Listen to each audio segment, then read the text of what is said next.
cher journal. C'est un exercice un peu particulier auquel nous allons nous prêter aujourd'hui, et je t'en remercie d'en être le cobaye.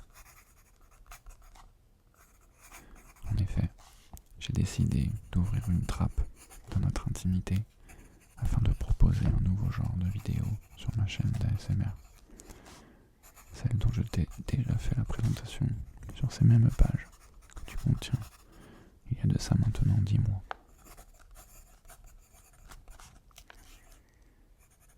C'est donc en m'appuyant sur toi que j'ai décidé de faire mon retour sur cette fameuse chaîne YouTube après plusieurs semaines d'absence.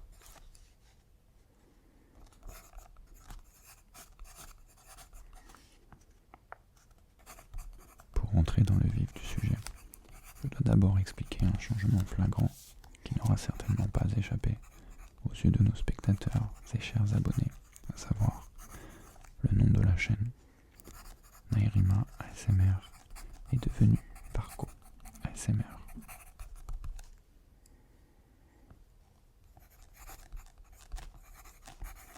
Lorsque je me suis décidé à créer une chaîne d'ASMR, j'ai longtemps cherché quel nom je pouvais lui donner.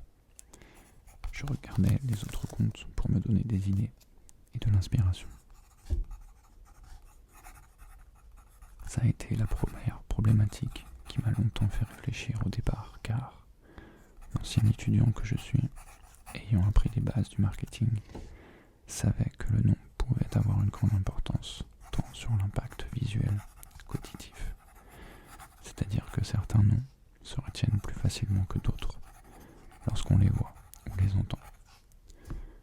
Je voulais donc quelque chose à la fois de court et percutant, mais qui me ressemble également. Après avoir dressé des listes entières, issues de nombreuses recherches sur internet et brainstorming, je n'arrivais pas à me décider, trouvant toujours quelque chose qui n'allait pas. Je me suis très vite rendu compte que je me prenais la tête pour rien et que, sans le savoir, j'étais en train de m'éloigner de mon pourquoi. Tu sais, ce fameux pourquoi on se lance dans tel ou tel projet. Ce pourquoi qui est supposé être le plus sincère et transparent pour qu'il ait sa raison d'être et son authenticité.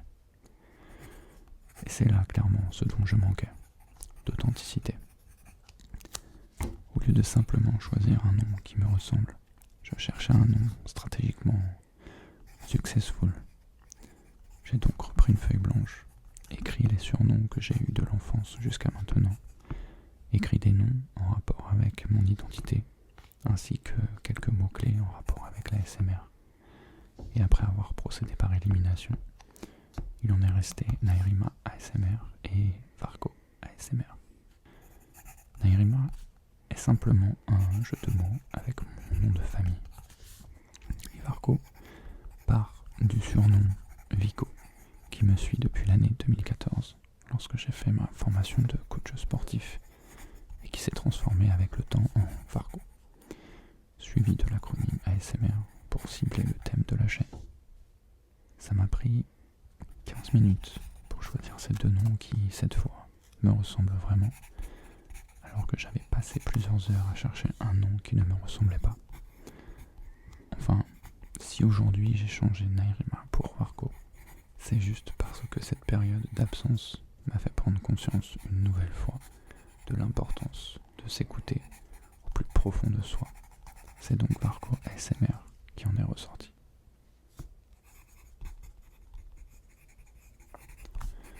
Le voile maintenant levé sur cette question, je vais te parler des raisons de mon retrait momentané. J'ai découvert l'ASMR il y a presque 8 ans maintenant. J'ai tout de suite adhéré au concept, car j'y suis tout simplement sensible. J'ai très rapidement voulu moi aussi proposer du contenu sur ce thème plusieurs fois, mais je me trouvais toujours des excuses pour ne pas le faire. Me lancer dans la création de vidéos sur YouTube a été une décision longue et pas facile à prendre. Contrairement à l'image du garçon avec beaucoup d'assurance que j'ai souvent envoyé, j'ai longtemps été quelqu'un à la timidité exacerbée et soucieux du regard des autres. Lorsque j'étais enfant, traversé une longue période de bégaiement qui m'a valu beaucoup de moqueries de mes camarades en classe de maternelle et de primaire. Et je me souviens des séances que j'allais faire chez l'orthophoniste pour m'aider. Les années sont passées et le bégaiement avec. Mais une très forte timidité s'est installée en moi et dans ma vie de tous les jours. Prendre la parole à l'école devant toute une classe était pour moi terrifiant. Mais bizarrement, je pense avoir souvent réussi à le dissimuler. Et c'est avec les années d'études supérieures, les exposés devant un amphithéâtre rempli, des expériences professionnelles où la communication était quotidienne, que j'ai finalement réussi à dépasser plus ou moins ce point faible. Point faible qui a été la première raison de mon non-passage à l'action par rapport à l'ASMR. Ensuite, je me trouvais comme excuse que je n'avais pas le matériel nécessaire pour faire des vidéos. Je me disais que les gens se moqueraient de moi, que j'aurais l'air ridicule, que ma famille et mes amis ne comprendraient pas, que mes vidéos ne seront pas de bonne qualité et ne plairont pas. Bref, que de raisons pour ne rien faire. Puis, finalement, quelques années plus tard, c'est ma petite voix intérieure qui a eu le dernier mot pour finalement me lancer. Au départ, de façon anonyme, puis très vite, à visage découvert. Je ne rentrerai pas trop en détail car ma vidéo de présentation en parle déjà. Toute cette histoire pour en venir où, tu me diras? Eh bien, sur le fait que mon côté insatisfait de mon travail a souvent pris le dessus ces derniers temps. Et je n'étais pas vraiment content de la qualité du contenu que je proposais. Et je pense m'être mis beaucoup trop de pression en me comparant parfois à des chaînes à plusieurs centaines de milliers d'abonnés. J'ai fait l'erreur de comparer ce qui n'est simplement pas comparable, mais aussi d'avoir oublié de rester authentique.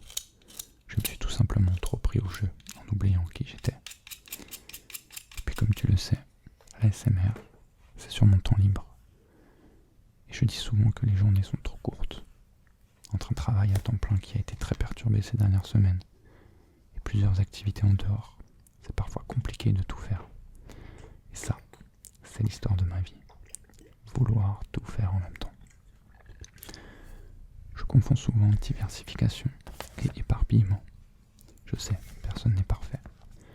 J'y travaille beaucoup et j'ai fait des progrès. Je prends maintenant le recul nécessaire pour prioriser et organiser mes activités, mais surtout, ne plus me mettre la pression. Je fais ce que je peux et si je dois décaler, eh bien ce n'est pas grave. Après cela, c'est un événement familial qui m'a rappelé la réalité de la vie.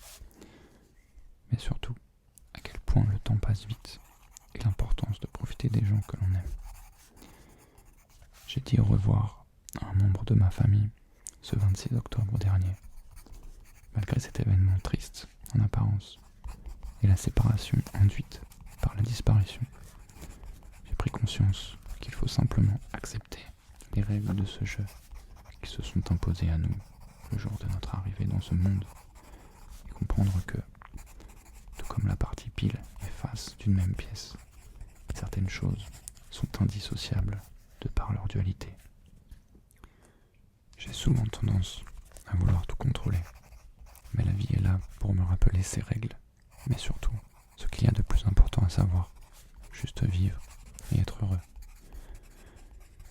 Peu importe la manière, je sais juste que je dois être aligné avec moi-même et mes valeurs, et qu'il est inutile de les comparer à celles du voisin. En fait, j'ai juste envie de faire les choses avec le cœur, sans attente ni impatience, associé à une forte confiance en ce que l'on croit au plus profond de nous. Je pense que c'est ainsi que l'on évite les sentiments de frustration et de manque. J'ai pourtant appris toutes ces choses il y a bien longtemps, ainsi qu'à accepter qui je suis et ce que la vie met sur mon chemin. Mais je suis par moments tellement enrôlé dans ce jeu géant que de temps en temps, un rappel est nécessaire. Tout cela me montre que ce n'est pas parce qu'on a appris les choses une fois qu'elles restent à jamais. exactement comme un sportif qui s'entraîne pour maintenir ses compétences. La vie nous met des épreuves pour nous maintenir en alerte et rester conscients. Rien n'est éternel, rien n'est figé. On apprend en permanence tout au long de notre vie. On dit souvent qu'après la pluie vient le beau temps. Eh bien, mon soleil à moi, après cette période, ça a été l'amour. Un amour que j'avais mis de côté à contre-cœur il y a environ 14 mois. Je ne vais pas raconter l'histoire car ça prendrait beaucoup trop de temps. Et puis, je me suis dit aussi que ça pouvait peut-être faire le sujet d'une vidéo à part entière. Tout ce que je peux dire pour le moment sur cette histoire atypique, c'est qu'elle apparaît pour nous deux comme une évidence. Et c'est la tête pleine de projets que nous voyons l'avenir ensemble.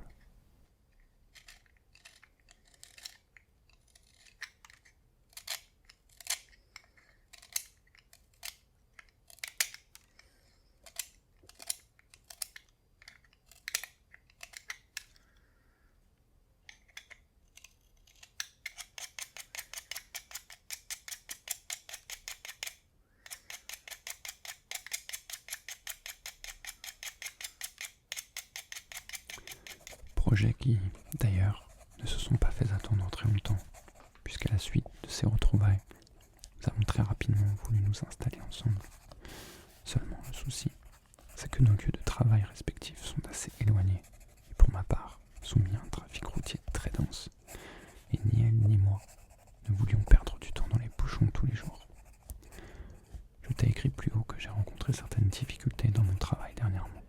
Eh bien, il ne m'a pas fallu très longtemps pour prendre la décision de changer de travail pour me rapprocher de la zone du sien et surtout du secteur géographique où nous voulions nous installer. La campagne, bien évidemment. Donc je me suis mis à chercher un nouveau travail mi-novembre et seulement 10 jours après le début de mes recherches, je signais une promesse d'embauche. Mission accomplie. Je venais de retrouver un job avec tous mes critères de recherche. Je t'avoue que je ne m'attendais pas à ce basculement si rapide, mais je suis très heureux de ce changement à venir. Mais du coup, la dernière mission était de trouver un logement pour nous deux, selon nos critères, avant la fin du mois de décembre. C'est là que le stress a commencé à monter durant ces dernières semaines, car très peu d'offres en cette période. Mais nous n'avons rien lâché, et surtout, nous y avons cru très fort. Et miracle, après quelques visites et quelques déceptions, nous avons finalement trouvé ce qui nous convenait. Et à l'heure où j'écris ces mots, mes cartons sont faits et prêts à partir le lendemain pour ma nouvelle habitation. Cette dernière mission de déménager avant la fin du mois est donc aussi un succès. Tu comprends désormais pourquoi ce dernier trimestre 2021 aura été très mouvementé et plein de surprises. À présent, et comme je l'ai expliqué précédemment, j'ai vraiment ce besoin de revenir sur la chaîne, mais avec plus de sérénité et sans pression. Encore une fois, je le fais vraiment par plaisir et sur mon temps libre. Cela ne me rapporte rien financièrement parlant, donc beaucoup m'ont déjà dit que c'était de la perte de temps, puisqu'apparemment, le temps, c'est de l'argent. Eh bien, évidemment, si la chaîne grandit encore et encore, j'en tirerai peut-être quelques fruits, et ça serait vraiment super. Je pourrais passer à un niveau de qualité supérieur, acheter du matériel plus performant pour l'image et surtout le son, améliorer les décors, la lumière, tout comme ces autres ASM artistes, comme on dit, qui arrivent à vivre de leur chaîne YouTube. Le meilleur travail qui puisse exister n'est-il pas celui qui nous donne du plaisir, celui qui nous permet de nous organiser de A à Z, sans contrainte ni hiérarchie, celui qui nous permet de nous exprimer à notre image. Peu importe l'activité, je trouve que pouvoir vivre de ce que l'on appelle un travail passion ou un travail plaisir nous donne quelque part une certaine liberté. J'aimerais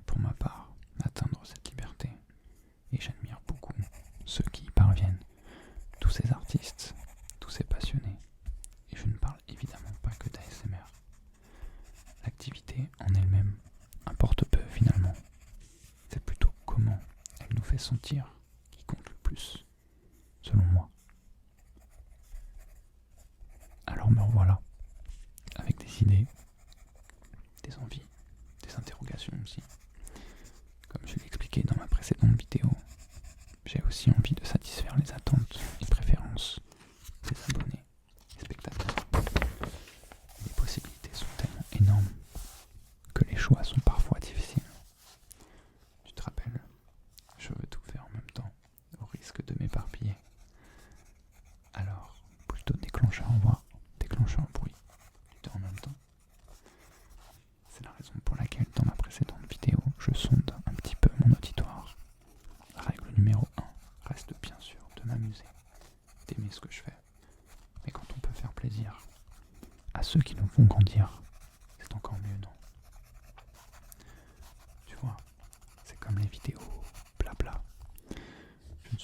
Je me suis toujours demandé si en majorité les gens regardent les SMR juste pour dormir, ou bien s'ils écoutent jusqu'à la fin. En soi, la réponse n'est pas ce qui compte le plus. Par exemple, si les gens se sont endormis avant la fin de cette vidéo, alors pour moi c'est mission accomplie. Que ce soit en racontant ma vie, en manipulant des objets ou des sons inaudibles, du moment que le spectateur y trouve satisfaction et détente, c'est tout ce qui compte pour moi. Quoi qu'il en soit, je ferai ce qu'il me plaît, en espérant que ça plaise au plus grand nombre. Vidéo blabla, lecture, roleplay, vidéo confession un petit peu comme celle-ci, trigger auditif et visuel, bref. Il y a l'embarras du choix pour ne pas s'ennuyer et varier les plaisirs. Mon objectif, une fois que j'aurai retrouvé un peu de stabilité dans mon quotidien, est de revenir à 2 vidéos par semaine, comme lorsque j'ai commencé. Et si parfois il n'y en a qu'une, eh bien ce n'est pas grave. Les gens comprendront. Nous arrivons à la fin de ce premier chapitre d'ASMR Diary. J'espère qu'il sera bien accueilli. Je te remercie une nouvelle fois, mon cher journal, de me servir de support pour ce premier jet. Je remercie bien évidemment mon audience pour sa bienveillance et les messages positifs qu'elle m'envoie. J'espère que cette vidéo leur donnera envie de s'abonner, si ce n'est pas déjà le cas. Et si ce format leur a plu, de liker et de partager à d'autres ASMR lovers qui pourraient également y être sensibles. Et je souhaite bien évidemment à tout le monde tous mes meilleurs vœux pour cette nouvelle année qui arrive.